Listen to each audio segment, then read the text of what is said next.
அருட்பெருஞ்சோதி அருட்பெருஞ்சோதி தனிப்பெரும் கருணை அருட்பெருஞ்சோதி.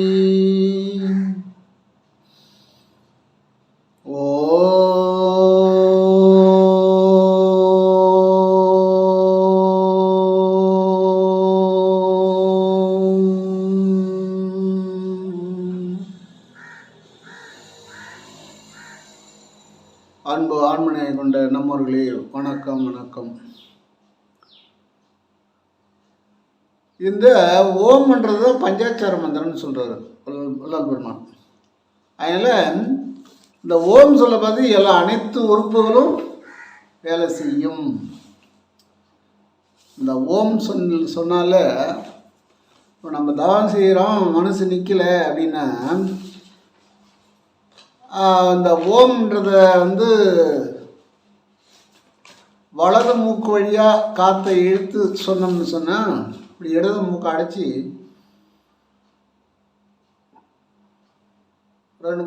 அதாவது சூரியகலை ஆடணும். அதான் வேற ஒன்றும் இல்லை. சூரியகலையில் அந்த ஓம் சொல்லும்போது ரொம்ப ரொம்ப நமக்கு மெடிடேஷன் பண்ணுறதுக்கு ரொம்ப இதாக இருக்கும். அதே போல் நம்ம சூரியகலையிலேயே அதை நினச்சிட்டு இருக்கலாம். தாம் பண்ணும்போது அந்த சூரியகலையிலே இருக்கலாம். சூரிய கலையில் தவம் பண்ணுறது ரொம்ப ரொம்ப நல்லது அப்படின்னு சொல்கிறார். அதுவும் பஞ்சாட்சர தவம் பண்ணுங்க. ஓம் தான் முக்கியமானது. இப்போ ஓம் சொல்கிறோம்.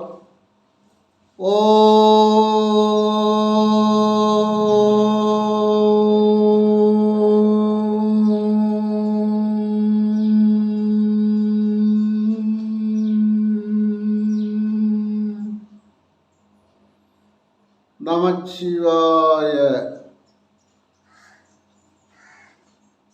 அப்படி சொல்லலாம். அதை விட சிறந்தது சிவாய நம. அதை விட சிறந்தது சிவாய நம. இப்போ ஓம் சொல்கிறோம், சிவாய நமன்னு சொல்கிறோம். இப்போ இது பஞ்சாட்சார மந்திரம். இது ரெண்டு பேருக்கு தான் சொல்லித்தராரு. இருக்கும் ரத்னம் மொழியாருக்கும் அந்த திருக்கோயிலூர் பக்கம் வரக்கூடிய வரத பிள்ளைக்கும் சொல்லித்தராரு. ஏன்னு கேட்டால் அவங்க ரெண்டு பேரும் இதை சொன்னால் செய்வாங்கன்றதால சொல்கிறார். வேற ஒன்றும் பாராபட்சம் கிடையாது.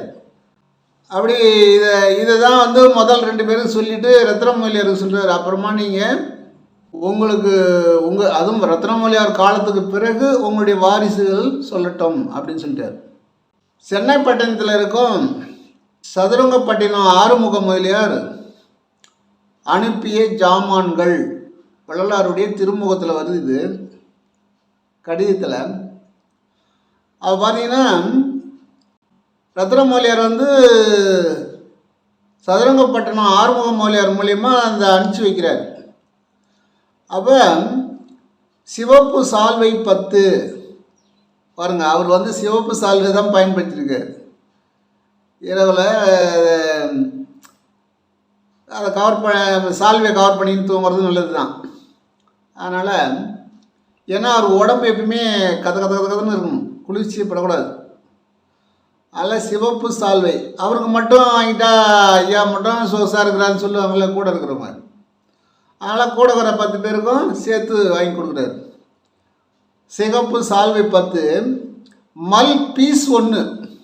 மல் பீஸுன்னா அது எத்தனை மீட்டர் தெரியல ஒரு பீஸ். இது நகைக்கடையில் பார்த்தா பீஸ் பீஸாக, இது துணி கடையில் பீஸ் பீஸாக வச்சுருப்பாங்க. அப்போ அது எத்தனை மீட்டர்னு அவங்கள கேட்டால் தான் தெரியும். ஒரு பீஸ் எடுத்துகிட்டு வர சொல்லியிருக்கிறாரு, கொடுத்து அனுப்பிச்சிருக்காங்க. அது மட்டும் இல்லாமல் லாங்லத் பீஸ் 1 அப்படின்றார். லாங்லத் மல்லு வேணும், லாங்லத் வேணும். அது ஒரு பீஸ், இது ஒரு பீஸ். வள்ளல் பெருமானுடைய இறுதி காலம் வரைக்கும் ரத்னமொழியார் தான் அவருக்கு இந்த வெள்ளை ஆடை கொடுத்துருக்கார். அப்புறம் கார்பெண்டாக் என்கிற பை 4 அப்படின்ற 14. அது என்ன பையன்னு தெரியல. ஏன்னா எல்லோரும் பை எடுத்துன்னு போய் தான் நம்ம ஜாமான் வாங்கின்னு வரணும். எந்த ஜாமான் வாங்கினா நம்ம வீட்டிலேருந்து பை எடுத்துன்னு போகணும். அதனால் கார்பெண்டாக் என்கிற பை 14. அந்த காலத்தில் அது என்ன பாஷன்னு தெரியல. அது பெயிண்ட் செய்த ஆப்டிமி பேப்பர் புத்தகம் 5 ரிம் அப்படின்றார். இந்த பேப்பர் புத்தகம் ஆப்டிமி அப்படின்னா அது என்ன, அந்த காலத்து பாஷை, அது என்ன அந்த பேப்பருக்கு பேர். கருப்பு ஆப்டிமி பேப்பர் தஸ்தா 5 என்றார். தஸ்தானா எனக்கும் தெரியல, அது அவர் பாஷை தான் தெரியும், அது விளக்கமாக அவர் கொடுக்கல, தஸ்தான் தான் எழுதுறார். தஸ்தா 5 லெட்டர் பேப்பர் ரிம் 5 லெட்ரு. அப்போ ரிம்மை வாங்கிட்டு வருவழுது இதான் அடிக்கடி லெட்டர் தானே எழுதுறாரு.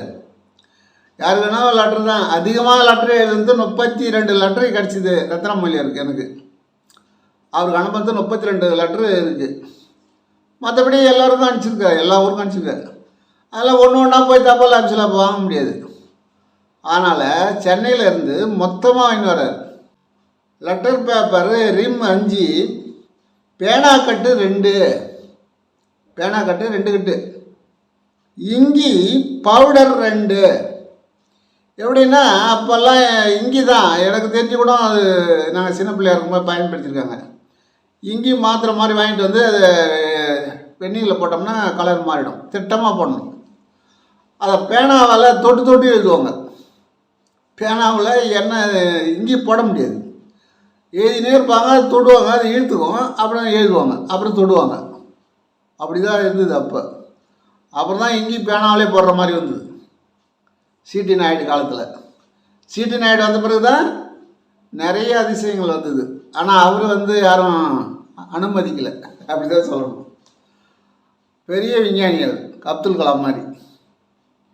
சிடி நாயுடு பேனா வந்து பல வருஷம் வந்து தான்.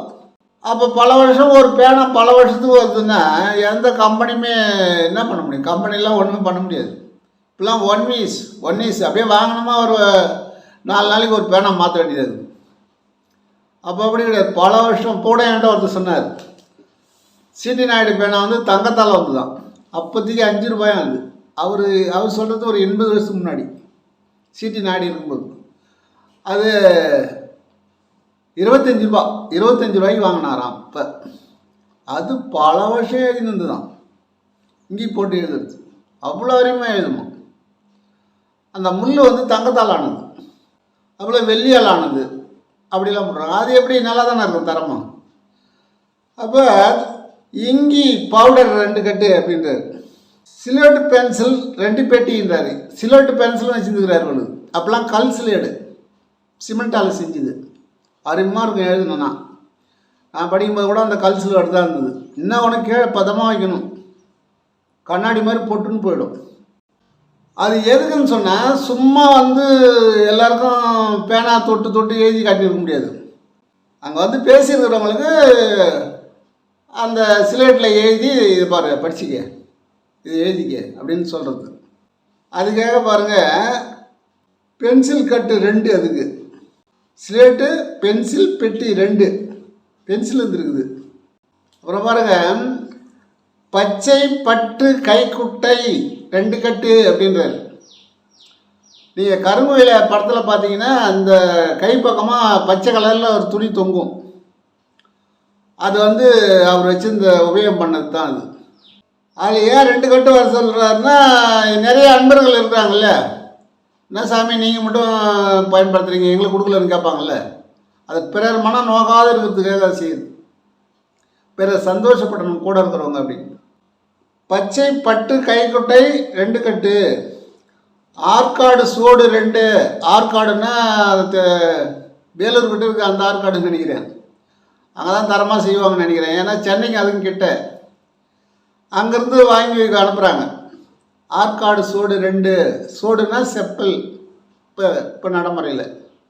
அதை நிறைய பேர் வந்து வாங்கிட்டு போயிருக்காங்க. அவர் கொஞ்ச நாள் போட்டுன்னு வந்த உடனே கொடுங்கன்னு வாங்கிட்டு வேறு புதுசாக ஒன்று வாங்கி கொடுத்துட்டு போயிடுவாங்க. அப்போ அவர் பாதக்கோடு மேலே அவ்வளோ பேர் ஆசை கொண்டு எவ்வளோ பேர் வாங்கிட்டு போய் அவங்க உடம்பெல்லாம் நல்லா போச்சுன்னு சொல்கிறாங்க. இந்த பாதக்கோடு போட்டவுடனே எங்களுக்கு உடம்புலாம் நல்லாயிருக்கு, நோய் குறைஞ்சி போச்சு. ஏன்னா அந்த ஆற்றல் அவர் பயன்படுத்தி அந்த ஆற்றல் அதில் காரியப்படும்.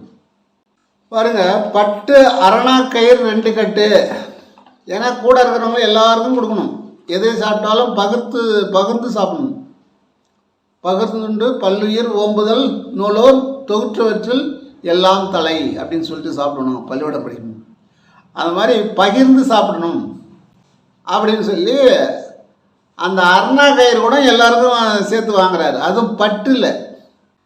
என்கிட்ட இப்போ ஒரு சன்மார்க்க பெரியவங்களாம் என்ன சொல்லிட்டாங்க, ஒரு 10 வருஷம் முன்னே, சன்மார்க்கெல்லாம் அண்ணா கயிறு கட்டக்கூடாது அப்படின்னு சொல்லிட்டாங்க. அது எப்படிங்க அது அது எப்படி அது இது அந்த காலத்தில் இருந்து அருணா கயிறு கட்டினு இருக்காங்க. அப்போல்லாம் கோமணம் கட்டுவாங்க, அவங்களுக்கு அருணா கயிறு அவசியம் தேவை. அது கட்டக்கூடாதுன்னு சொன்னார். பிறந்த மாதிரியே இருக்க சொன்னார் அப்படின்லாம் என்கிட்ட சொல்லியிருக்காங்க. ஆனால் இப்போ படித்து பார்க்கும்போது அவருடைய திருமுகத்தில் அருணா கயிறு கட்டியிருந்தார், அதுவும் பட்டு அருணா கயிறு, சிகப்பு சால்வை பயன்படுத்தினார், பச்சை கைக்குட்டையை பயன்படுத்தினார். இப்போ தெரியுது. ஏன்னா சில பேர் இருந்தது உள்ளபடி சொன்ன தப்பு கிடையாது. அவங்க எழுதியிருக்கிறது ஒன்று இருக்கும், அவங்க சொல்கிறது ஒன்றா இருக்கும். அருணா கயிறை கட்டவனான்னு சொல்லிட்டார் ஒருத்தர். என்ன அப்புறம் சென்னைப்பட்டணம் ரத்தின மொழியார் வரவு, அதாவது இவ்வளோ ரூபாய் அனுப்பிச்சிருக்கிறாரு, அதாவது 25 ரூபா அனுப்பிச்சிருக்காரு, இல்லை 10 ரூபா அனுப்பிச்சிருக்காரு, 2 ரூபா அனுப்பிச்சிருக்காருன்றது அந்த வரவுன்னு வைக்கிறாரு. இப்படி பெருமான் சொன்னது என்னன்னு கேட்டால், எல்லாம் எதை ஏற்றுக்கொண்டாலும் சரி, நீ அருணாகர் கட்டாட்டாலும் சரி, எதெல்லாம் விட்டாவிட பரவாயில்ல, ஆனால் உயிர்கொலையை தவிர்த்தல் வேண்டும், புலைப்பொசியை தவிர்த்தல் வேண்டும். அவர் யாராக இருந்தாலும், உடன் பிறந்தவர்களாக இருந்தாலும், அவர்கள் அகை இனத்தார் இல்லை புற இனத்தார் அப்படின்றார். அதுக்கு ஒன்றுக்கு மட்டும் அவர் கொடுக்கல, 16 கண்டிஷன் கொடுக்குறார். அதில் 1, 2 கூட நீ இப்போ இல்லைங்க, நான் சமாதி தான் வைக்கணும், சமாதி அது கண்டிப்பாக அதை வச்சு ஆகணும் அவர் சொல்கிற மாதிரி, இல்லைன்னா அவங்க மறுபிறவி எடுக்கிறது கஷ்டம், அதை எரிக்கக்கூடாது, ஏன்னா இதை கேட்டுட்டு எரிக்கக்கூடாது. சரி சமாதி வச்சிடுற, அடுத்து நீ இல்லைங்க நான் திதி கொடுத்துதான் ஆகணும், காரியம் செஞ்சு தான் ஆகணும், அதெல்லாம் செய்யக்கூடாதுன்னு சொல்கிறாரு. அதில் ஆனால் கூட இருக்கிறவங்க அந்த பழமையில் இருந்த சொந்தக்காரங்க விட மாட்டாங்க, அதை கூட செஞ்சுக்கலாம். ஆனால் நாங்கள்லாம் அது எதுவுமே செய்யலை, திதி கொடுக்கல, எதுவும் காரியம் செய்யலை. அந்த ஒரு 14 நாள் 15 நாள் அது அவங்க படத்தை வச்சு எல்லாருக்கும் படைச்சி ஒரு சாப்பாடு கொடுத்தோம், அவ்வளோதான். எந்த ஐயரையும் கொண்டு வரல. தீட்டு போகுதுன்னு சொல்லுவாங்க, நாங்களாம் எதுவுமே செய்யலை. அகோல் படித்தோம், அந்த தண்ணியை தெளிச்சிட்டோம், தீர்த்தத்தை எல்லோரும் சாப்பாடு கொடுத்தோம், அவ்வளோதான். அதுபோல் திருமணத்தில் ஐயர் வைக்கக்கூடாது, அதை நாங்கள் செஞ்சோம். எங்கள் பிள்ளை கல்யாணத்துக்கு அந்த ஐயரெல்லாம் கூப்பிடல, நம்ம சன்மார்க்க பெரியவர்களை கொண்டு அகோல் பாராயணம் செஞ்சு அவங்க என்ன பண்ணாங்க, பொண்ணுக்கு அப்பா அம்மாவும் மாப்பிள்ளைக்கு அப்பா அம்மாவும் கூப்பிட்டு அவங்க எடுத்து கொடுக்க சொன்னாங்க. அப்படி தான் நாங்கள்லாம் கல்யாணம் செஞ்சோம். ஏன்னு கேட்டால், ஒன்று அவர் சொல்கிறது பிரகாரம் இருந்தால் இருக்கணும், இல்லையா அதை விட்டு விளையணும். ஏன்னா அவர் மனசு புண்படும், அவருக்கு வெளியில் எங்கேயுமே மறைஞ்சு இல்லை. வள்ளல் பெருமான் நம்மோடு இருக்கிறார், ஆர்வமாக இருக்கிறார். நம்ம சரிவில்லையே, சரி நீ ஒதுங்கணும், உனக்கு சரிவில்லை எல்லாம் கடைப்பிடிக்க முடியலன்னா ஒதுங்கணுமே தவிர, அவர் மனம் புண்படும். அதனால இப்படி சில அன்பர்கள் மதுலாம் சைவதானேன்னு கேட்குறாங்க என்கிட்ட. நான் என்னப்பான்னு சொல்ல முடியும், எனக்கு தெரியாதுப்பான்னு சொல்லிட்டேன் நான். அதுக்கு போய் நான் என்ன வழங்க சொல்ல முடியும்? சன்மார்க்க அன்புள்ள எப்படிலாம் கேட்குறாங்க, அதெல்லாம் என்ன, அது என்ன மாமிசமா அப்படின்லாம் கேட்குறாங்க. ஏன்னா நீ உத்தமன் ஆகுக ஓங்குக அப்படின்றார். உத்தமன் ஆயிரியா அப்படின்னு சொல்கிறார். உத்தமனாக இருக்கணும்னா அது எப்படி, அது சாப்பிட்டா நம்ம உத்தமனாக இருக்க முடியுமா? அதுதான் நீ ஏகப்பட்ட குடும்பங்கள் கஷ்டப்படுது, அது தெரியாமல் அப்படிலாம் இருக்குது. அதனால் நிறைய இருக்குது. சொன்னால் சுத்த சன்மார்க்கிகளுக்கு இது வழியாக இருக்கும். அரைக்குறையாக இருக்கிறவங்க அவங்க இது போனால் பதப்பா அப்படின்னு விட்டுருவாங்க. சுத்த சைவத்தில் இருக்கிறவங்களுக்குலாம் ரொம்ப கஷ்டமாக இருக்கும். சுத்தமாக அவருடைய கோட்பாடுங்க அப்படியே கடைப்பிடிக்கிறவங்களாம் நிறைய பேர் இருக்காங்க. அவங்களுக்குலாம் இது கஷ்டமாக இருக்கும். ஏன்னா நெல்லுக்குள்ளே பில்லு முளைஞ்ச மாதிரி ஆகிப்போச்சு. இப்போ எது நெல்லும் அப்படியே தான் இருக்குது, புல்லும் அதே பச்சை கலரில் இருக்குது, கண்டுபிடிக்க முடியல. ஆனால் அவங்க தான் அந்த மாதிரி கதையெல்லாம் சொல்கிறாங்க. அருணாகர் கட்டக்கூடாது, கலர் சட்டைலாம் போடக்கூடாது. கலர் சட்டைன்னா இப்போ மஞ்சள் சட்டை போடலாம், மஞ்சள் சட்டை போடலாம். ஏன்னு கேட்டால் கொடியினுடைய கலர் வந்து மஞ்சள். அல்லது விழுப்புரம் கோவில்சாமி ஐயா கூட வந்து சந்தன கலரில் சட்டை போட்டிருப்பார். அது பழைய ஆளுங்களுக்கு தெரியும். அவர் மாதம் வந்து சொற்பொழிவு பண்ணுவார் வடலூரில். அவர் மஞ்சள் கலர் சட்டை போட்டிருப்பார். அது யாரும் ஆட்சியம்னா பண்ணலை. அவங்க வந்து அது கொடி கலர் மாதிரி, அது கீழே பார்த்தா வேஷ்டி வெள்ளை அப்படி இருந்தது. அதனால் நான் மஞ்சள் கலர் சட்டை போடும்போது நிறைய எதிர்ப்பு வந்தது எனக்கு. நீங்கள் 40 ஆண்டு காலமாக ஒயிட் அண்ட் ஒயிட்டில் இருந்துட்டு இப்போ ஏன் நீங்கள் மஞ்சள் கலர் போட்டீங்க அப்படின்னு. அது கேட்கறது ரைட் தான். ஏன்னா அவங்க சன்மார்க்கத்தில் 100% கரெக்டாக இருக்கிறவங்க தான் கேட்குறாங்க. அரைக்குறையாக இருக்கிறவங்க அது கேட்கல. என்ன பண்ண போயிட்டாங்க. ஆனால் கரெக்டாக இருக்கிறவங்க ஏன் அப்படின்னு கேட்குறாங்க. அப்புறம் நான் பார்த்தேன், பாசிட்டிவாக இருக்குது. நிறைய பேர் கேட்குறாங்க, நீங்கள் வந்து எப்பயும் எந்த மாதிரி இருங்க அப்படின்னு. இப்போ கூட சிலர் கேட்குறாங்க, ஏன் தாடி வச்சுருக்க அப்படின்னு. தாடி நான் வச்சில்ல. நான் ஒரு குருநாதரை போய் பார்த்தேன். அவர் பார்த்த உடனே அவர் என்ன சொன்னார், கொஞ்ச நாளைக்கு பிறந்த மாதிரியே இரு அப்படின்னாரு. என்னுடைய நிலைமையை அவர்கிட்ட சொன்னேன், இப்படிலாம் இருக்குது அப்படின்னு. சரி கொஞ்ச நாளைக்கு இப்படியே இரு, கொஞ்ச நாளைக்கு தவம் செய்யி, பஞ்சாச்சார தவம் செய்யி. ஆனால் எந்த நேரமும் செய்துக்கிட்டே இரு, சதா செஞ்சுக்கிட்டே இரு, சும்மாவே இருக்காது. கடுமையாக உழைக்கணும், எருது போல் உழைக்கணும். அப்படி உழைச்சாதான் நீ வந்து முன்னுக்கு வர முடியும். போனேன் 5 நிமிஷம் உட்காந்துருந்தேன், 10 நிமிஷம் உட்காந்துருந்தேன் எல்லாம் கிடையாது. எந்த வேலை செஞ்சாலும் நீ அதை சிவாய நம அப்படின்னு நினச்சிக்கிட்டே வலது முக்கால் காற்று போகிற மாதிரியே பாவனை பண்ணு. வலது கண்ணால் காற்று போகிற மாதிரி பாவனை பண்ணு. அதுவே தவமாயிடும். நீ வண்டியில் போகலாம், ஏதோ வேலை செய்யலாம். யார்கிட்ட பேசியிருக்கும்போது கூட லைட்டாக நான் அப்படி நினச்சின்னு தான் பேசுவேன். ஏன்னா வள்ளல் பெருமான் சொல்லுவார், நான் சிலை வடிவமான கோயில்களுக்கு சென்றிருக்கின்றேன், அது அருட்பெருஞ்சோதியின் சாயலாக பார்த்தேன். ஏன்னா அன்பர்களுக்காக அன்பு தொல்லையால் போனோம்னா அது அருட்பெருஞ்சோதியின் சாயலாக பார்த்தேன் அப்படின்றார். அதனால் மஞ்சள் ஆடையை வந்து இன்னொன்று என்னன்னு கேட்டிங்கன்னா, இப்போ வந்து வெள்ளை ஆடை வந்து அடிக்கடி உடனே அடிக்காடும், 2 நாள் தான் யூஸ் பண்ண முடியும். இப்போ துவைக்கிற தாய்மார்கள் கஷ்டப்படுறாங்க. நம்ம போகிற இடத்துலையும் வந்து இன்னும் உட்கார இப்போ வயசாகி போச்சுன்னா, இப்போ வந்து அப்போல்லாம் நின்றுட்டு பேசணும் மணிக்கணக்கில்.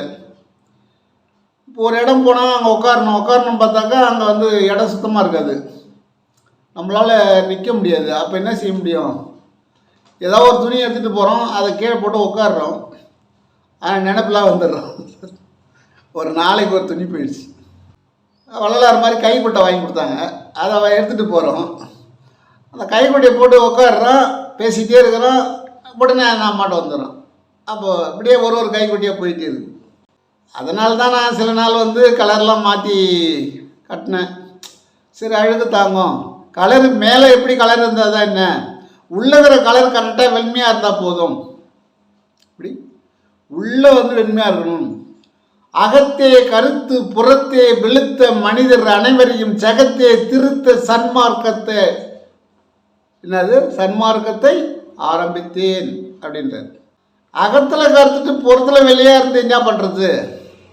இன்றைக்கி வெள்ளையாடை போட்டு நிறையா பேர் ஏகப்பட்ட தவறு செய்கிறோம். வெள்ளையாடை போட்டவங்களாம் வெண்ணிறமான இருக்கிறவங்கெல்லாம் வள்ளல் பெருமான் சொன்ன மாதிரி இல்லை. இதில் என்னன்னு கேட்டால் மின்காந்த அலைகள் அதிகமாக ஈர்த்து கொடுக்கும். தவம் பண்ணுறவங்களுக்கு அதுக்கு தேவை தான்.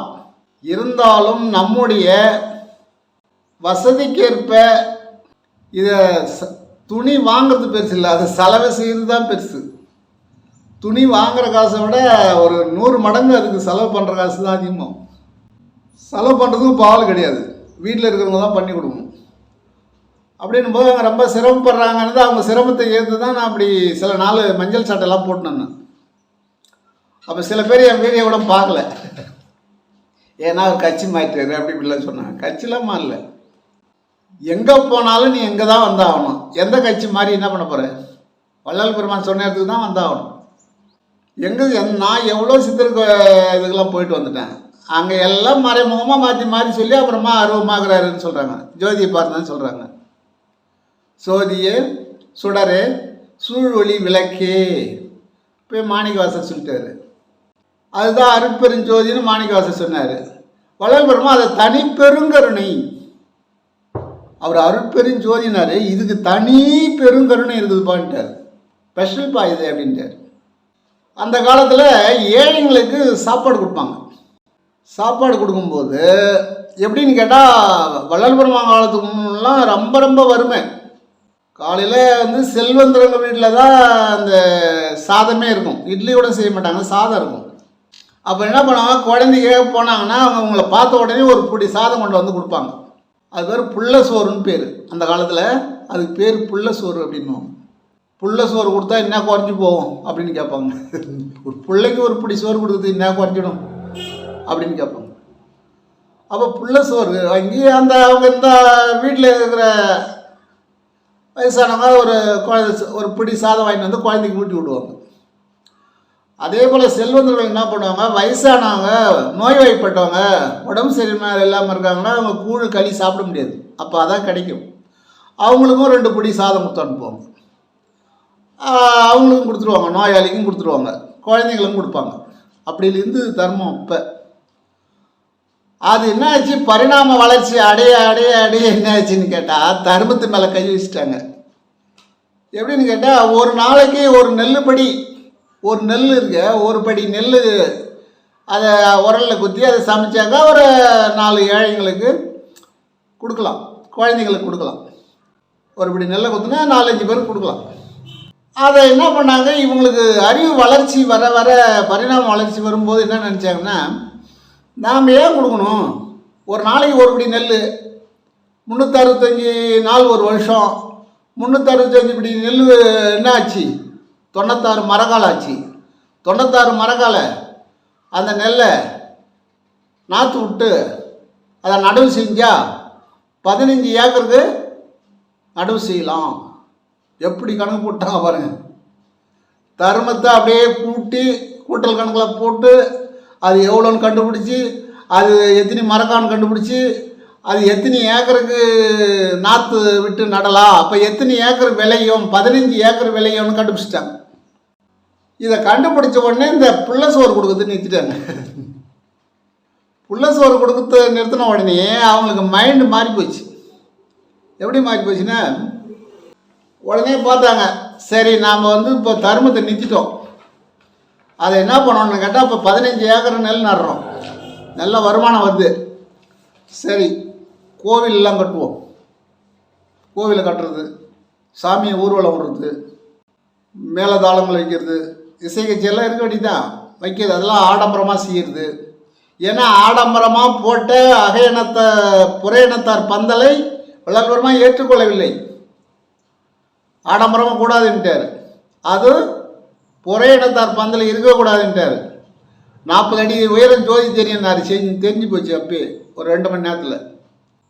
அதுபோல் இவங்க ஒரு புண்ணிய காரியத்துக்கு செய்யக்கூடிய இந்த ஆகாரத்தை கொண்டு வந்து அதை மிச்சப்படுத்தி அதை கணக்கு பண்ணி 15 ஏக்கர் நெல் நட்டு அதில் வர வருவாயை கல்லாக சிலையை கட்டினார்கள்.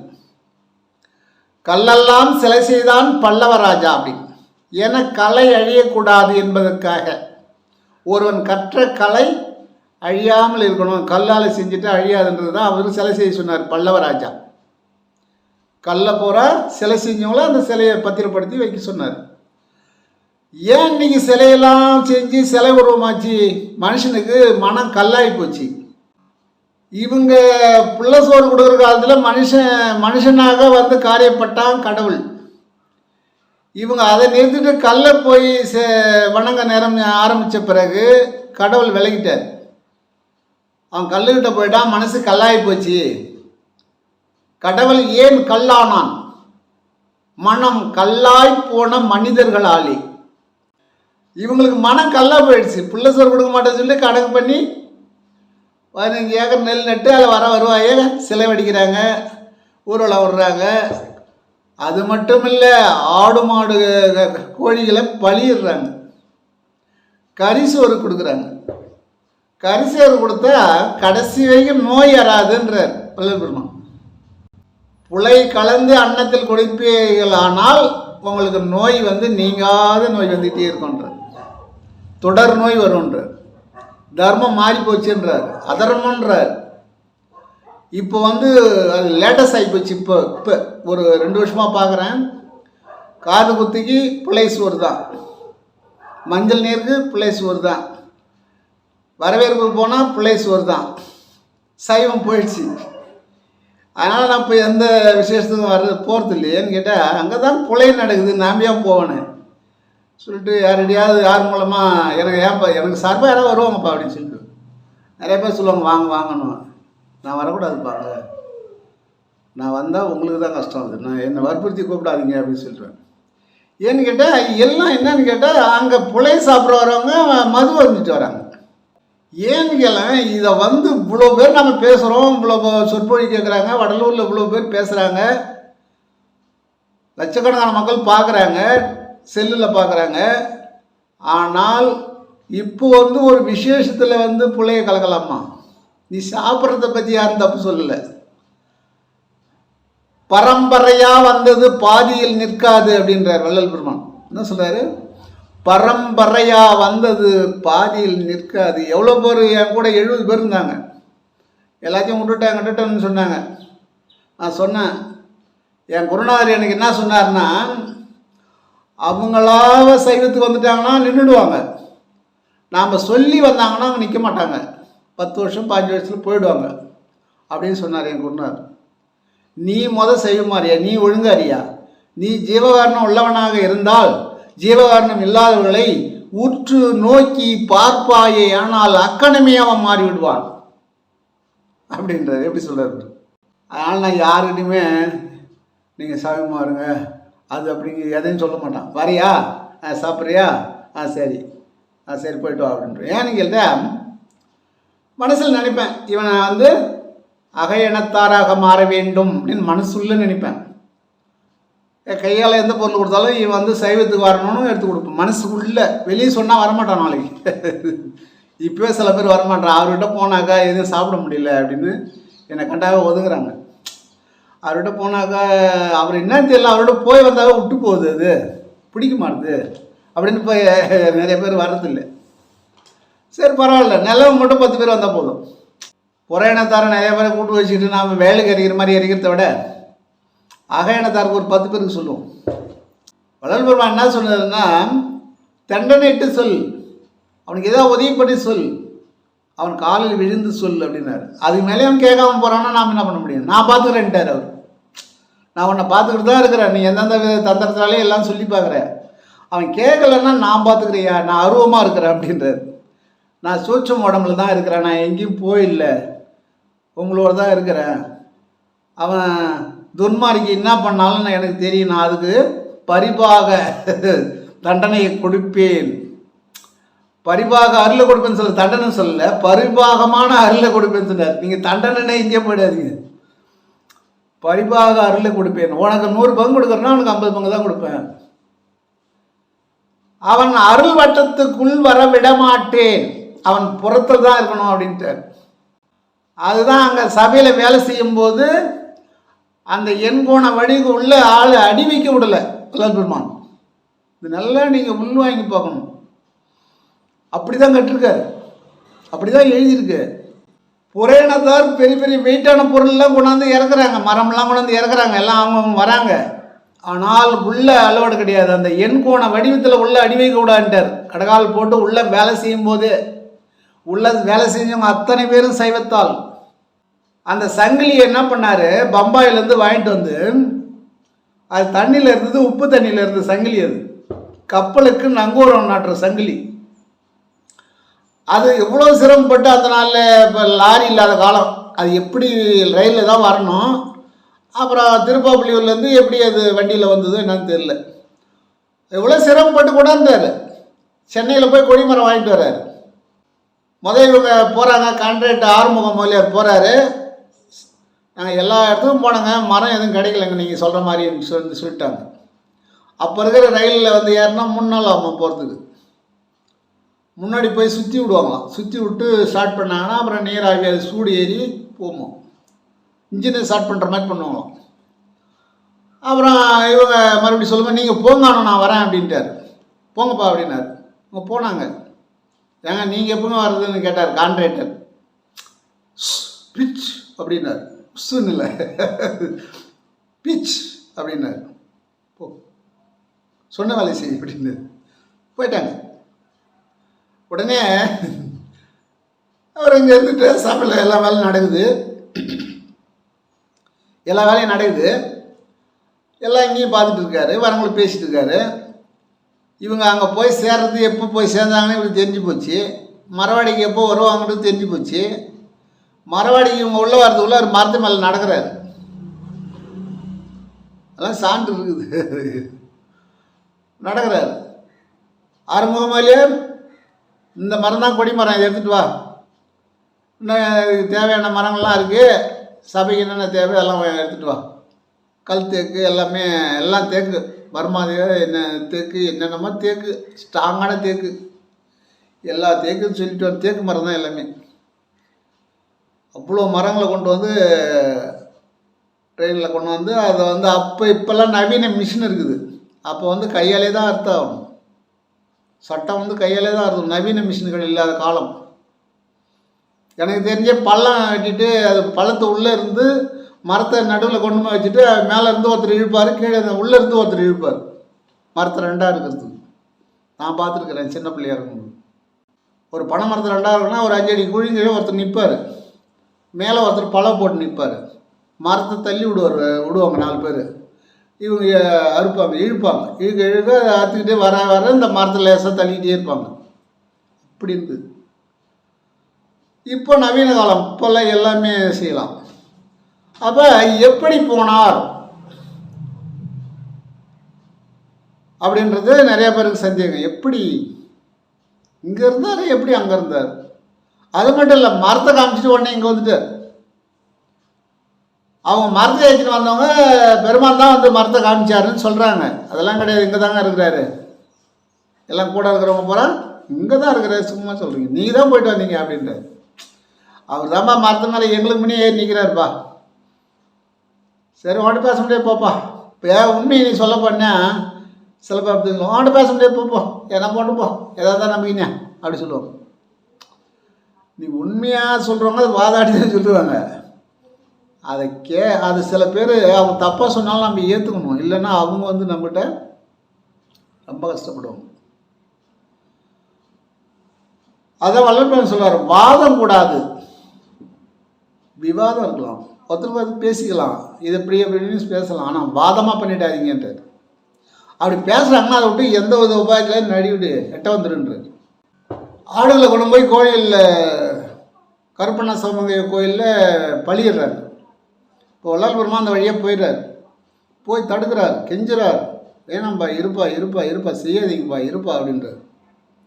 அவங்க கத்தியை நோங்குறாங்க, இவர் வந்து தடுக்கிறார். தடுத்து ஏதோ பேசி ஆண்டவனுடைய அருளால் அவங்கள வசிப்படுத்தி அதை தடுத்துட்டார் எந்த வித உபாயத்திலேயாவது. ஏன்னு கேட்டால் உயிர் கொலை கூடாதுன்னு 100% கூடவே கூடாதுன்னு சொல்லக்கூடியவர் வள்ளல் பெருமான். புலையும் கூடாது, புலை புசிப்பது கூடாது அப்படின்னு. இந்த உலகத்தில் சமயம் சடங்கு ஆச்சாரம் இந்த பூசலெல்லாம் வேணாம்பா அப்படின்னு சொல்கிறார். புனித நிலையே சுத்தம், அப்படி புனித நிலையே சுத்தம், அதுதான் சுத்த சன்மார்க்கம். உலகம் செழிப்பதற்கு ஒரே மார்க்கம் சன்மார்க்கம், சுத்த சத்திய சன்மார்க்கம். இப்படி இந்த உலகம் தழைப்பதற்கே சுத்த சன்மார்க்கம் தான் அப்படின்றார். சுத்த சன்மார்க்க சுகநிலை பெறுவீர், நீங்கள்லாம் உத்தமராக வேண்டும், உத்தமராகுக ஓங்குக என்றனை போற்றினன் பேரில். இந்த வள்ளலார் வந்து ஆண்டவனை வணங்குறார். இவங்கெல்லாம் உத்தமன் ஆகணும், ஓங்கணும், நல்லா வளரணும், உத்தமன் ஆகணும் அப்படின்னு ஆண்டவனுக்கு நன்றி சொல்கிறார். உலகம் செழிப்பதற்கே வந்தது ஒரே மார்க்கம் சுத்த சன்மார்க்கம். உலகம் செழிப்பதற்கே வந்தது. அப்போ இது நம்ம நல்லா உள்வாங்கிப்பாங்க. இது சமயம் கடந்த மார்க்கம், எந்த சமயமும் இது உள்ள கிடையாது. 6 சமயம் இருக்குது, அதெல்லாம் இதில் கிடையாது. அதனால் அந்த சமயம் கடந்த மார்க்கம். சுத்த சன்மார்க்கம் ஞான மார்க்கம். இந்த மார்க்கத்துக்கு வந்தால் ஞானம் பெறலாம் அப்படின்னு சொல்கிறார். சுத்த சன்மார்க்கம் ஒப்பற்ற மார்க்கம். இதுக்கு நிறைய நிகரான மார்க்கம் எதுவுமே கிடையாது அப்படின்றார். இந்த மார்க்கத்துக்கு எதுவும் கிட்ட வர முடியாது. இது நெருப்பு. என்கிட்ட சில நண்பர்கள் சொல்லுவாங்க, என்னை பார்த்த உடனே, ஐயா நீங்களாம் நெருப்புக்கிட்ட இருக்கிறீங்க, நாங்கள்லாம் அந்த அளவுக்கு வரக்கூடாது, நாங்கள் அங்கே வரமாட்டோம், எங்களால் முடியாது, எங்களால் அதெல்லாம் விஷயம் இந்த பிறையில் எங்களால் முடியாது, அடுத்த பிறையில் வேணால் பார்ப்போம் அப்படின்னு சொல்லுவாங்க. ஆனால் ஒத்துக்கிறாங்க, அதான் ரைட்டு. அவங்களே சொல்கிறாங்க இது நெருப்புங்க, இதுக்கிட்ட விளையாடக்கூடாது அப்படின்னு. ஆமாம், நெருப்புகிட்ட இருக்கிறவங்க கரெக்டாக இருந்துக்கணும். இப்போ கரண்ட் வேலை செய்கிறவங்க கரண்ட்டுக்கிட்ட பதமாக இருப்பாங்க. அந்த கண்ணும் கருத்துமாக இருக்கிறவங்க ரிட்டையர்மெண்ட் ஆகிற வரைக்கும் எந்த அடிபடாமல் வந்துடுவாங்க வீட்டுக்கு. அலட்சியம் காட்டக்கூடாது. அலட்சியம் காட்டும் தான் விபத்து வரும். அப்படியே சுத்த சன்மார்க்கத்தில் நீ கண்ணும் கருத்துமாக இருந்தால் உனக்கு எந்த வித ஆபத்தும் வராது. இது ஒப்பற்ற மார்க்கம். எந்த மார்க்கத்துக்கும் இதுக்கு இணை கிடையாதுன்ற சுத்த சன்மார்க்கம் சத்திய மார்க்கம். இது சத்தியத்துக்கு கட்டுப்பட்ட மார்க்கம். இப்போ சத்தியம் இருக்குது, உண்மை இருக்குது, சுத்தம் இருக்குது. இது மற்றதெல்லாம் இருக்காது. மற்ற மார்க்கத்தில் சுத்தம் இருக்காது, சத்தியமும் இருக்காது. சுத்த சன்மார்க்கம் சாகா மார்க்கம். இது அதாவது உடல் அழியும், உயிர் வந்து அழியாது. இப்போ பல நூறு ஆண்டுகள் நம்முடைய சித்தர்கள் வாழ்ந்துட்டு இருக்காங்க. உடல் இது வாடகை வீடு, தினமும் 3 வேளை வாடகை கொடுத்துட்டு இருக்கோம். இது போயிடும். ஆனால் உயிருக்கு அழிவில்லை. இது போய் அடுத்த பிரிவுலாம் எடுக்காது. இது சாகா மார்க்கம் அப்படின்ற அவர் சொல்றார். சுத்த சன்மார்க்கத்தை போன்றவே, சுத்த சன்மார்க்கத்தை போன்ற ஒப்பு உயர்வு உடைய தத்துவம் உலகில் எதுவும் இல்லை அப்படின்னு சொல்லிட்டார். இந்த உலகத்திலே இதுக்கு ஒப்பு உயர்வு எதுவுமே கிடையாதுன்னு சொல்லிட்டார். உலகத்திலே இது ஒப்பற்ற மார்க்கம். யாரும் இதுக்கு வந்து ஒப்பிட முடியாது. அப்போ நம்ம எப்படி இருக்கணும்? அவர் மார்க்கத்தில் இருக்கிறோன்னா நம்மளை முன்ன விட்டு பின்னால் ஒன்று சொல்லக்கூடாது. போய் அப்படின்னு இப்போ என்ன நிறையா பேர் திட்டுவாங்க, நம்ம தாடி வளர்க்குறான் என்ன தெரியல, எல்லாம் ஏமாத்தலால் தான் அப்படின்னு. ஏன்னா தாடி வளர்த்து நிறைய பேர் ஏமாத்துறாங்க. அதனால சொல்கிறாங்க. திருவள்ளுவர் தாடி வளர்த்துன்னு இருந்தார், சொல்ல முடியுமா? உலகம் உத்தமம், எல்லாருக்கும் வழிகாட்டிய திருவள்ளுவர் தான். நம்முடைய முன்னோர்கள், நம்முடைய சித்தர்கள்லாம் தாடி வளர்த்துருந்தாங்க. அதனால் அவங்களாம் வந்து அப்படியா இருந்தாங்க. இதில் துன்மார்க்க சித்தர்கள் இருக்காங்க. அப்படி சித்திர காலத்தில் துன்மார்க்கமானவர்களும் இருக்காங்க. அதுதான் இப்போ இருக்கிறவங்க எல்லாரையும் ஒரே சரி பேசுவாங்க. எனக்கு வந்து சில சூழ்நிலை, என்னுடைய சூழ்நிலை சொல்ல முடியாது, அதனால் சொல்லவும் கூடாது. அதனால் எனக்கு மனசு வந்து என்ன அப்புறம் அழகு அப்படின்ற மாதிரி என் மனசில் பட்டுது. சரி பெரியவங்க சொல்கிற மாதிரி இருப்போமான்னு இருக்கிறோம், வேறு ஒன்றும் இல்லை. ஆனால் ஒரு லட்சியம் ஒன்று இருக்குது, அது நிறைவேறின பிறகு வேணால் மாற்றிக்கலாம். அதுவும் நம்ம கூட இருக்கிறவங்க மாற்றிக்கலான்னு சொன்னால் தான். அவங்க இல்லை இப்படியே இருங்க அப்படின்னு சொன்னால் எழுந்துருவேன். அப்படியே ஏன்னு கேட்டால் ஒரு லட்சியத்தோடு தான் இது இருக்கிறோம். சம்பாரணிக்க கிடையாது, எதுவும் கிடையாது. யாரடியும் போய் நம்ம அது செய்கிறோம், காட்டுறோம், மலை காட்டுறோம் சொல்லி எதுவும் 1 ரூபா வாங்குறது கிடையாது. இது வரைக்கும் கிடையாது, இந்த வயசு வரைக்கும் கிடையாது. இப்போ நான் நடத்தக்கூடிய அன்னதானத்துக்கு அவங்களா முன் வந்து கொண்டாந்து ஏதாவது கொடுத்தால் உண்டு. யாரையும் போய் கை நீட்டி கேட்பதே கிடையாது. அப்படி அவங்க கொடுக்கலன்னா என்னால் முடிஞ்சது சாம்பார் ரசம் வச்சு நான் செஞ்சுருவேன். அவங்க கொடுக்குறாங்கன்னா இன்னும் கொஞ்சம் கூடுதலாக ஒரு பொருள் தொட்டுக்கு அதை செஞ்சு செய்யலாம். இல்லை யாரும் கொடுக்கல அப்படின்னும் போது ஆகாரம் உண்டு. சாம்பார் ரசம் வச்சு ஏதோ ஒரு எளிமையான ஒரு ஊறுகாய் வச்சு சாப்பிடுவோம். நிறுத்துறது கிடையாது. 24 வருஷமாக நடக்குது. அதுக்கு பல சோதனை, அதை சொல்ல முடியாதுண்ணா. அதில் வந்து 24 வருஷமாக சாப்பாடு போட்டு வந்து அந்த இடத்த காலி பண்ணிட்டாங்க. அப்போ ஏன்னு கேட்டால் அது அரசு புறம்போக்குன்றதுனால கிளப்பிட்டாங்க. அது ஏரி நீர்நிலை. அன்றைக்கி தெரியாத காலத்தில் போயிட்டோம். போய் 10 லட்ச ரூபாய் போட்டாச்சு. அதில் எல்லாம் அன்பர்கள் கொடுத்தது தான். நான் கொஞ்சம் முதல் வச்சேன். ஒரு 2 லட்ச ரூபா அளவுக்கு அன்பர்கள் உதவி செஞ்சாங்க. நான் ஒரு 8 லட்ச ரூபா அன்றைக்கி இருந்த காசை போட்டுட்டேன். அதில் அவ்வளோ அழகாக செஞ்சாச்சு. ஒரு 200 பேர் உட்காந்து சாப்பிட்லாம் அந்த மாதிரி செஞ்சாச்சு. அது பிறகு அதை வந்து காலி பண்ணிட்டாங்க. அரசு காலி பண்ணலை, அது மக்கள் வந்து அதுக்கு முயற்சி பண்ணி காலி பண்ணிட்டாங்கன்னு வச்சுக்க. அப்போ நாம் இப்போ எங்கேயும் போக முடியல. ஒரு ஏதோ ஒரு பரிதாபத்துக்கு ஒரு மண்டபம் விட்டுருக்காங்க. ஏன்னா 24 வருஷமாக ஆகாரம் கொடுத்தவர் தவிக்கிறாருன்னு சொல்லி பக்கத்து கிராமத்து மக்கள் ஒரு சமுதாய கூடத்தை கொடுத்து அதில் நடத்த சொல்லியிருக்காங்க. நேற்று கூட சொன்னேன், ஆண்டவர் இங்கே எவ்வளோ நாள் காதிப்படுறாரோ அது வரைக்கும் நான் அங்கே இருப்பேன், இதை விட்டு கிளம்புனாருன்னா அப்புறம் எங்கே போவோன்னு தெரியாது அப்படின்னு சொன்னேன். எல்லோரும் அப்படிலாம் சொல்லாதீங்க அப்படின்னா அப்புறம் என்ன பண்ண முடியும்? எதுவும் நிலை கிடையாது. எங்கே எப்போ போவோம் எங்கே உட்காருவோம்னு சொல்ல முடியாது. அப்போ நமக்குன்னு ஒரு சொந்த இடமா இருந்திருந்தால் அவங்க கிளம்ப முடியாது. அது என்னென்ன நிறைய சொல்ல வேண்டியது, அதெல்லாம் நம்ம சொந்த விஷயத்தை சொல்லக்கூடாது. அதனால தான் அது மனசு இப்படிப்பட்டது. சரி போ, இப்படி தொடும்போது லட்சியத்தை அடையணுன்றது அவ்வளோதான். இப்படி தொடும்போது லட்சியத்தை அடையணும். இதெல்லாம் சிரமமாக தான் இருக்குது. இது ஒன்றும் ஜாலியாக இல்லை, இது சிரமமாக தான் இருக்குது. ஆனால் தொடும்போது லட்சியத்தை அடைஞ்சே ஆகணும். அங்கே போயிடுறோம் உச்சிக்கு. அதனால ஒரு சகோதரர் வந்து என்னை கேட்டு இருக்கார், என்ன காரணம் ஏன் அப்படின்னு. ஆனால் அவர் சுத்த சன்மார்க்கத்தில் வல்லபெருமானில் ரொம்ப ஆழ்ந்து இருக்கார் என் சகோதரர். நன்றி, அவர் வாழ்க வளமுடன். அவர் நிறைய என் வீடியோ பார்க்குறாரு, அது கருத்தில் கேட்குறாரு, தவறு இருந்தாலும் சொல்கிறாரு. ரைட் தான். ஏன்னா 1 கிலோ அரிசி வாங்கினா அதில் ஏதாவது ஒரு கல் கிடக்கும். நாம் இப்போ நவீன மெல்லில் தான் வாங்கின்னு வரோம், அதையும் மீறி ஒரு கல் வரலாம். அது மாதிரி நான் பெரிய மகான் இல்லை, நான் சாதாரண ஆள். பேசுறதுல ஏதோ தவறு இருக்கலாம், அதை விட்டுருங்க. அது நெல்லில் நெல்லில் எப்படி தோற்றினாலும் அது வந்து கல் வருது. அப்புறம் அரிசியை எப்படி சலித்தாலும் ஒரு கல் வருது. ஒரு மூட்டை நல்லா 4 ஐட்டம் சலித்து கொடுக்குறாங்க, அதை வாங்கிட்டு வந்து சமைக்கிறேன், யாருக்காக ஒருத்தருக்கு ஒரு கல் கிடைக்குது. அதுபோல் ஒரு அரிசியில் கல் இருக்கிற மாதிரி இதில் நான் எப்பேற்பட்டவங்களாலும் பேசும்போது தவறு ஏதாவது வந்துடும், தன்னை மீறி வரலாம். அதனால் அதை விட்டுருங்க. தெரியாத கருத்துக்களை மட்டும் எடுத்துங்க. அப்போ தான் நாங்கள் வந்து அடுத்ததை உற்சாகமாக சொல்ல முடியும். 4 பேர் மட்டும் தட்டும் போது என்ன விட்டுட்டு போடலாம், என்ன இல்லை நமக்கு என்ன கிடையாது. 4 பேர் நல்லது செய்யலான்னு வந்தோம், அவங்க ஏற்றுக்கலைன்னா விட்டு அப்புறம் நம்ம சரிப்போ நாமளாக படித்து மனசுக்குள்ளே வச்சுட்டு போக வேண்டியது. என் கருத்து என்னன்னு கேட்டால், பலருக்கு சொல்லணும். ஒரு 1000 பேருக்கு சொல்கிறோம், அதில் ஒரு 10 பேர் இல்லை 2 பேர் இல்லை ஒரே ஒரு ஆள் எடுத்துக்க மாட்டாங்களா? ஒரு ஆள் தேர்ந்தால் போதும்.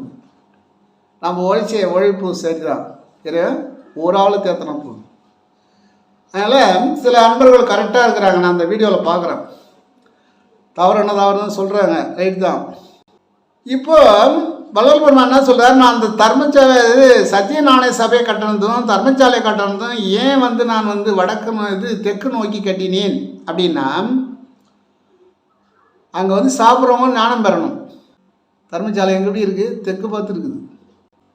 அங்கே வந்து ஆகாரம் எடுத்துகிறவங்க ஞானம் பெறணும், உத்தமனாகணும், சத்தியனாகணும், குலை புலை தவிர்த்தவர்களாக இருக்க வேண்டும்.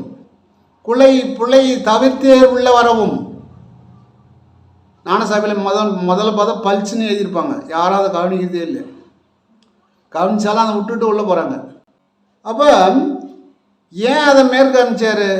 இது தெற்கு. இப்போ நான் பேசின்னு இருக்கும்போது மேற்கு வந்துடுச்சு. அது மாதிரி தெற்கை ஏன் அனுப்பிச்சார்? ஞானம் பெறணும். அங்கே ஆகாரம் எடுத்துக்கணும், ஞானம் பெறணும், உத்தமன் ஆகணும். ஏற்கனவே ஏதோ தவறு செஞ்சுருக்கலாம், இங்கே வந்தால் தெரிஞ்சிடணும், அவன் மனுஷனாகணும், மனுஷனாக மாற்றணும். நேற்று கூட ஒரு அன்பர் வந்து சொன்னார், அப்படி தாங்க இருக்கோம், நம்ம கரப்பாக கரைச்சி மனுஷனாக மாற்றிடுவோம் அப்படின்னார். நானும் கரைச்சி பார்த்தேன்ப்பா 24 நாளில், 24 வருஷமா எதுவும் கரையில அப்படின்னேன். அப்படிலாம் சொல்லாதீங்க, நீங்கள் உங்கள் வேலையை செஞ்சுட்டே இருங்க, எங்கேயாவது ஒன்று உனக்கு தெரியாத துளிர் விட்டு இருக்கும், தெரியாது அது அப்படின்னாரு. அப்போ ஞான சபையை தெற்கு நோக்கி ஏன் கட்டினார் அப்படின்னா, ஞானம் பெறணும். சாப்பிட்றவன் ஞானம் பெறணும், சாப்பிட்றவங்க சத்தியன் ஆகணும், உத்தமன் ஆகணும், சத்தியம் தவறாமல் இருக்கணும், அடுத்து ஞானம் பெறணும். ஞானம் பெறதுக்கு எங்கே? ஞான சபை. ஞான சபையில் ஜோதி பார்த்தாருன்னா எப்படி இருந்து பார்க்குறாங்க? அவங்க வடக்கு நோக்கி பார்க்குறாங்க, ஜோதி எப்படி தெரியுது? தெற்கு நோக்கி தெரியுது. தெற்கு பக்கம் இருக்கிற கோவில் வந்து ஞானத்தை கொடுக்கும். திருப்பெருந்துறையில் மாணிக்கவாசர் கட்டின கோவில் தெற்கு பக்கம், ஆவடியார் பெருங்கோவில்னு சொல்லுவாங்க. ஆவடி அந்த ஆவடியார் மட்டும்தான் இருக்கும், சிலைகள்லாம் இருக்காது. தெற்கு பக்கம் ஏன் கட்டினார்? ஞானம் பெறணும். இது வள்ளல் பெருமான் வந்து மாணிக்கவாசரை குருவாக ஏற்றுட்டு வருது, ஞான சம்பந்தர் குருவாக ஏற்றுட்டு வருது. அவர் வந்து இதை பார்த்தா நம்ம குருநாதர் எப்படி கட்டினார் ஞானம் பெறத்துக்கு, நாமளும் அப்படியே கட்டுவோம். அதுபோல் சிதம்பரம் ஞானம் பெறக்கூடிய கோவில் சிதம்பரம். முதல் சிதம்பரத்தில் தான் ஒரு 5 மாதம் குழந்தையாக இருக்கும்போது உள்ளே அடி வச்சார். அப்போ பார்த்தாரு, அங்கேயே இதை செய்யலாம்னு நினச்சாரு, அங்கே முடியல, அங்கே யாரும் ஏற்றுக்கொள்ளவில்லை. அது மாதிரி தான் நான் என் வழி தனி வழின்னு இங்கே வந்துட்டார். நான் என்னை எல்லோரும் அங்கே வந்து பாருங்கன்னு வடலூர் கொண்டுட்டார், அவங்க ஏற்றுக்காததில். அதான் ரொம்ப நல்லது. அப்போ சிதம்பரம் தெற்கு நோக்கியது. ஸ்ரீரங்கம் வைணவ கோயில் அது தெற்கு நோக்கியது. இப்படி இன்னும் பல கோயில் இருக்கலாம். எனக்கு கிடைச்ச தகவல் அவ்வளோ. வடலூர் சத்திய ஞான சபை தெற்கு நோக்கியது. இது உலகத்துக்கே எடுத்து காட்டாக விளங்கக்கூடிய கோவில். இப்போ உலகமே பார்த்துட்டு இருக்கு. இப்போ வடலூரை வந்து உலகமே பார்த்துட்டு இருக்கு. ஆனால் வள்ளல் பெருமான் சொன்னார், வெளிநாட்டவர்கள் வந்து தான் இந்த சன்மார்க்கத்தை மேல்வாங்க செய்வார் அப்படின்னார். இப்போ வெளிநாட்டவர்லாம் நிறைய அதுக்கு ஆதரவு கொடுக்குறாங்க, வராங்க, வந்துட்டு இருக்காங்க. தினமும் மக்கள் வந்து பார்த்துட்டு தான் இருக்கு. அப்போ இதெல்லாம் ஏன் சொல்கிறோம் அப்படின்னா, அதாவது நம்ம சொல்கிறது வந்து கரெக்டாக சொன்னாங்க அவங்க வந்து புரிஞ்சுக்கிட்டு அவங்க அப்படி இருப்பாங்க. நானும் பல பெரியவர்கிட்ட போயிட்டு 90லேருந்து இது வரைக்கும் 2000 வரைக்கும் அவங்கவுங்க பேசுகிறதுலாம் போய் உட்காந்து என்ன பேசுகிறாங்க கேட்டு அதை மனசில் ஏற்றி தான் அப்புறம் நான் அந்த நிலைக்கு வந்தேன்னு வச்சு. 82 வடலூருக்கு போனேன். ஆனால் சும்மா அப்போ போவேன் வருவேன், 1 கிலோ அரிசி கொடுப்பேன், அதோட வந்துடுவேன், அவ்வளோதான். அப்போலாம் பஸ் வசதியெல்லாம் கிடையாது. மணி 7 ஆச்சுன்னா ஜோதிலாம் பார்க்க மாட்டோம், ஒரே ஓட்டமாக பஸ் ஸ்டாண்டுக்கு ஓடியாரணும். ஓடியாந்து பஸ்ஸு பிடிச்சா தான் நம்ம ஊருக்கு வர முடியும், வில்லேஜுக்கு. ஜோதி பார்த்தா வில்லேஜ் பஸ் கிடைக்காது, அதெல்லாம் ஜோதி பார்க்க மாட்டோம். போவோம், சபையை சுற்றி வரும். எங்களால் முடிஞ்ச 1 கிலோ 2 கிலோ அங்கே தொம்பை இருக்கும், அதில் கொட்டிட்டு தர்மசாலைக்கு வந்தாங்க. அப்போல்லாம் வந்து டல்ம்பர் கிடையாது, தண்ணி குடிக்க டல்ம்பர் கிடையாது. 82ல் தண்ணி அவங்க கேட்டால் என்ன சொல்லுவாங்க, சாம்பார் கொஞ்சம் நிறையா வாங்கி சாப்பிடுங்க, ஒன்றும் ஆகாது, தண்ணி கொடுக்கறதுக்கு முடியாது. ஏன்னா ஒரு 200-300 பேர் உட்காந்துருப்பாங்க. அப்போ இந்த 300 பேருக்கும் தண்ணி கொடுக்கறதுக்கு அவங்களால அப்போ டல்ம்பர் கிடையாது. வள்ளல் பெருமானும் எவ்வளோ சிரமப்பட்டுலாம் நடத்திருக்காரு. அப்புறம் அந்த கிணத்துல தான் வந்து வாளி இருக்கும், அதை கொண்டு அப்படியே நண்பர்களை மாற்றி சாப்பிடுவாங்க. ஊற்றணும், கையில் இப்படி பிடிச்சி குடிக்கணும். இப்படி கை பிடிச்சிட்டோம்னா இன்னொரு நண்பர் ஊற்றுவார், அதை குடிக்கணும். அப்புறம் கை கழுவுனா இன்னொருத்தர் ஊற்றுவார், கை கழுவணும். அப்புறம் நாம் மொண்டு அவருக்கு ஊற்றணும். இப்படி சில பேர் நின்று கூட 10 பேருக்கு மொண்டு ஊற்றுவாங்க. 2 கையெழுத்தை அப்படி தண்ணி வாங்கி நாங்கள் சாப்பிட்டோம். டல்ம்பர் கிடையாது. அதன் பிறகு உலகத்துக்கெல்லாம் தெரியறதுக்கு தொலைக்காட்சி வந்தது. தொலைக்காட்சி வந்த உடனே எல்லோரும் வந்துட்டாங்க. வந்து சேரில் முடியாதவங்க கீழே உட்காந்து சாப்பிட முடியலன்னு சொல்லிட்டு சேர் போட்டாங்க. டல்ம்பர் ஏகப்பட்ட டல்ம்பர், பென்சு, டேபிள் எல்லாம் வாங்கி கொடுத்துட்டாங்க. செல்வந்தர்கள் வந்த உடனே அவங்க செழிப்பாகி போச்சு, எல்லாம் செஞ்சு விட்டாங்க. அதனால் இது ஒரு நல்ல மார்க்கம், அதை நம்ம கடைப்பிடிக்கணும். வேறு ஒன்றும் சிரமம் கிடையாது. கொலைப்பிள்ளையை தவிர்த்துட்டா மீது எல்லாமே சிரமம் கிடையாது. ஒரு நண்பர் கேட்டார், அந்த நண்பருக்கு வந்து இதன் மூலயமா தெரிஞ்சுக்கிட்டோம். ஆனால் நீங்கள் ரொம்ப சன்மார்க்கத்தில் அதிகமாக 100% நீங்கள் உங்கள் ஈடுபாடு இருக்குது, சந்தோஷப்படுறேன். நீங்கள் 100 ஆண்டுகள் உங்கள் குடும்பம், அப்பா அம்மா, சுற்றத்தார், கல்யாணமானவர்கள் தான் மனைவி, மக்கள் அனைவரும் நீண்டாயில், வள்ளல் தீர்க்காயில்னு சொல்லுவார். அது இப்போ வந்து தீர்க்காயில்னு சொன்னால் புரியாது. நீண்டாயில் அப்படின்னா நிறைய 120 ஆண்டுகள் வாழணும் ஒரு மனுஷன் சராசரி. அதெல்லாம் சொல்கிறது நேரம். அதனால் வளர்ம எழுதுறது என்னன்னா தீர்க்காயில், தீர்க்க சுமங்கலி. அது முன்னே கல்யாணத்துக்கு வரவங்க அப்படி தான் வாழ்த்துவோம், தீர்க்க சுமங்கலியாக வாழ்க அப்படின்வாங்க. தீர்க்க சுமங்கலினா என்றைக்குமே அவங்க வீட்டுக்காரர் சதிமதியமாக இருப்பாங்க, அவர் இறக்க மாட்டார். அதான் பெண்ணை வாழ்த்துறது. நீ தீர்க்க சுமங்கலியாக இருக்க, நீ தீர்க்க சுமங்கலியாக வாழும்மா. அப்படின்வாங்க. சாப்பிட்டு வந்து மனசார வாழ்த்துவாங்க. அந்த வாழ்த்துறதுக்கு தான் கல்யாணமே. நம்ம 10 பேர், ஒரு 200 பேர் 100 பேர் வர்றதுக்கு காரணம் அதுதான். இந்த 200 பேரில் யாராவது ஒருத்தர் வந்துடுவாங்க, ரொம்ப ரொம்ப நேர்மையானவங்க. அவங்க சொல்கிறது பிடிச்சிக்கும். களை பாலுக்கு துளி பொறன்னு சொல்லுவாங்க. ஒரு களை பாலுக்கு, அதாவது ஒரு கேன் பாலுக்கு ஒரு துளி பொற விட்டால் போதுமா. அது மாதிரி 200 பேரில் யாராவது ஒருத்தர் வந்து ஒரு முத்தமரை வாழ்த்திடுவார்.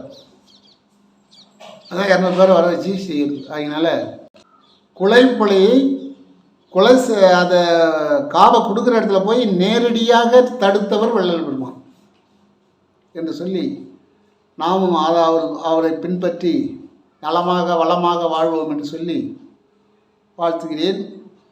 நான் நிறைய சொல்லிட்டேன், 1-2 தவறு இருந்தால் அதை விட்டுருங்க அப்படின்னு. அதனால் என்னுடைய சகோதர சகோதரிகள் தவறை விட்டுவிட்டு நல்லவை மட்டும் எடுத்துக்கொள்ளுங்கள். அருட்பெருஞ்சோதி அருட்பெருஞ்சோதி தனிப்பெரும் கருணை அருட்பெருஞ்சோதி.